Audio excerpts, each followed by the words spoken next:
বিসমিল্লাহির রহমানির রহিম।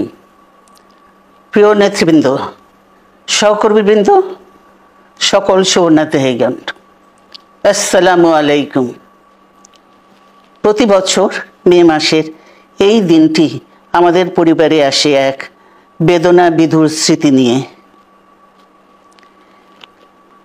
এই দিনে শুধু আমাদের পরিবার নয়, বরং সমগ্র দেশই হয়ে উঠে পড়েছিল বেদনার্ত ও অভিভাবকহীন। আমাদের প্রিয় মাতৃভূমি বাংলাদেশের জন্মের সাথে জড়িয়ে থাকা এক অবিচ্ছেদ্য নাম শহীদ প্রেসিডেন্ট জিয়াউর রহমান, যে চট্টগ্রাম থেকে স্বাধীনতার ঘোষণা করে তিনি এই দেশের সাথে তার নাম অবিচ্ছেদ্য করেছিলেন। সেই চট্টগ্রামেই এক সফল, সৎ, দূরদর্শী ও প্রকৃত দেশপ্রেমিক প্রেসিডেন্ট হিসেবে নিজের জীবন উৎসর্গ করেছেন।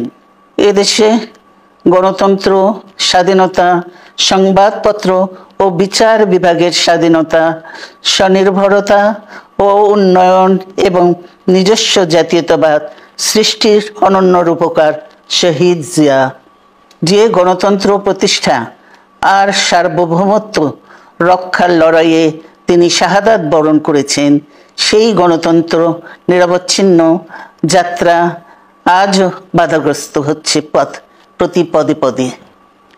খুব শীঘ্রই আমরা বাংলাদেশকে গণতন্ত্রে পুনঃপ্রতিষ্ঠিত দেখতে পাব।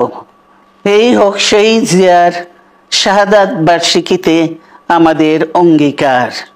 এই লক্ষ্যে সুশৃঙ্খলভাবে এগিয়ে চলার জন্য আমি বিএনপির সকল পর্যায়ের নেতা কর্মী ও দেশবাসীর প্রতি আহ্বান জানাচ্ছি।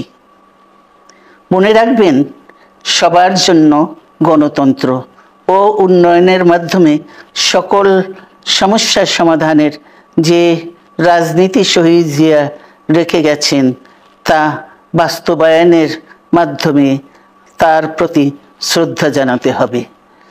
আমরা তার বিদায়ী আত্মার মাগফিরাত কামনা করছি। আল্লাহ হাফেজ। বাংলাদেশ জিন্দাবাদ।